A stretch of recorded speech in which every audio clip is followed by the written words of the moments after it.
السلام عليكم ورحمة الله وبركاته. أنا آسف جدا إن اتأخرت في عمل الفيديو ده. المفروض كنت أعمل الفيديو ده من زمان جدا وأخرس بيه الكلب عمرو أديب.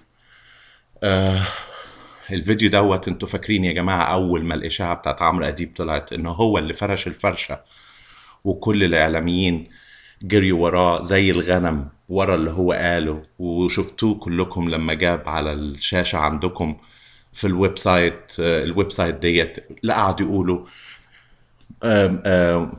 موقع حكومي أمريكي يثبت أن والدة الشيخ حازم أمريكية، مسجلة في بيانات ولاية كاليفورنيا، مسجلة في القوائم.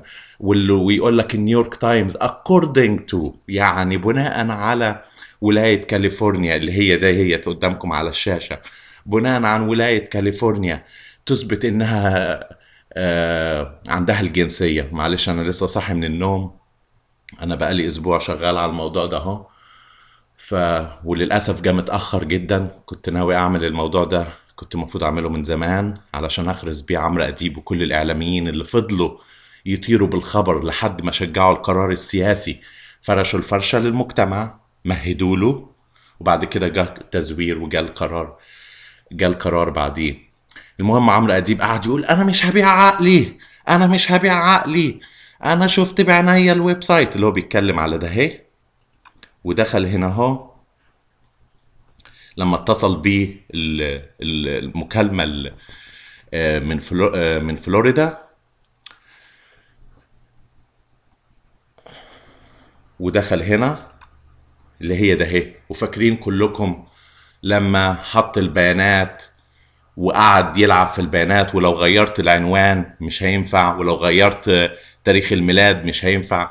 انا هثبت لكم النهارده قدام عينيكم ان عمرو اديب مسجل بقوائم الانتخابات الامريكيه بكاليفورنيا، وهتجيله ورقه انتخابات عشان ينتخب يا اما اوباما يا اما رومني.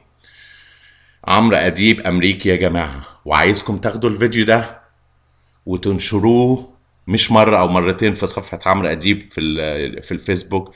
عايز كل شخص يشوف الفيديو ده يحط اللينك بتاع الفيديو ده في صفحة أديب 10 أو 15 مرة عشان يعرف إن هو بقى أمريكي وإنه بقى مسجل.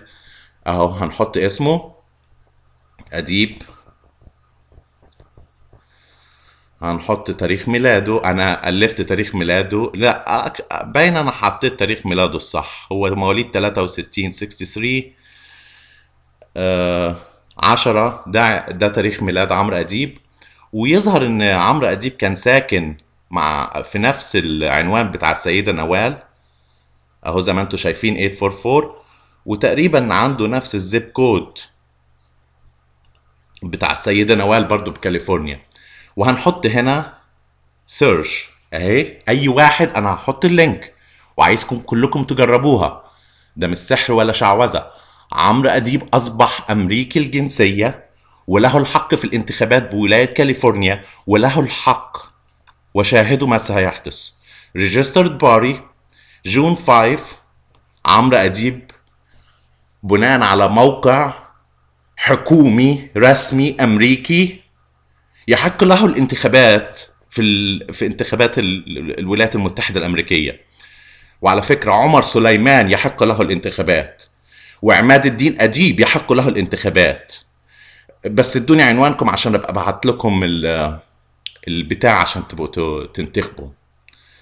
عايزكم يا جماعة تجربوها بنفسكم. ولميس الحديدي برضو عندها ممكن. عمرو، عندي سؤال ليك.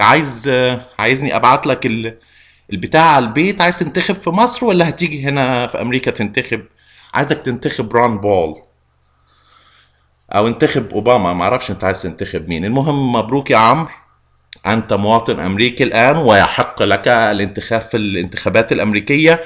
وطبعا فاكرين كلنا كلامك إن فقط بس المواطن الأمريكي الذي يحق له الانتخاب في الولايات الأمريكية. عمرو أديب اللي ما حطش رجله في ولاية كاليفورنيا يحق له الانتخاب، وهو مسجل في موقع حكومي، مسجل في موقع حكومي، ويحق له الانتخابات كما شاهدتم. أهو هنعمل أهو أديب عيد ميلاده، تاريخ ميلاده 10/23/63. عنوانه سيرش اجين عمرو اديب ريجستر تو فوت. واهو بيقولوا له اهو. يا جماعه انشروا الفيديو ده في كل مكان. عمر سليمان يحق له الانتخابات، لميس حديدي تحق لها الانتخابات، وعماد الدين أديب يحق له الانتخاب. لو عايزين البالتس تبعت البتاع لما تيجي قولوا لي عشان ابعتها لكم مصر تنتخبوا في الانتخابات الأمريكية اهو بريزيدنشال. السلام عليكم ورحمة الله وبركاته.